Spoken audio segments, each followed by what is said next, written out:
Graduation, I believe it was spring 2009, with my good professor, Greg Mellott, and friend Jim Goldsberry. We went through the film program together, yeah, and I had the great honor of having Greg Mellott as one of my professors and the late Gray Frederickson.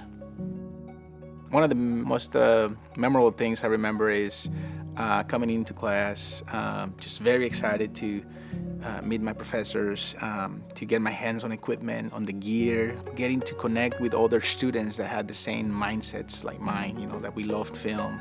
That was one of the things that it's most memorable. Just coming in and talking to my classmates and my professors, and then just trying to absorb as much as I could.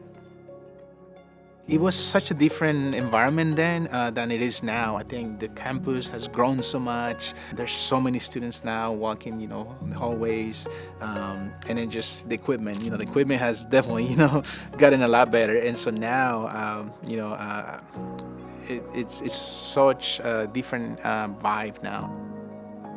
So in 2014, we started the OCCC Latino Film Festival, and then 3 years later, we started the OCCC Latino Film Institute. And I don't think I would have been able to start the festival and the institute without coming through this program. I learned so many things, and it kind of prepared me professionally to also be an instructor.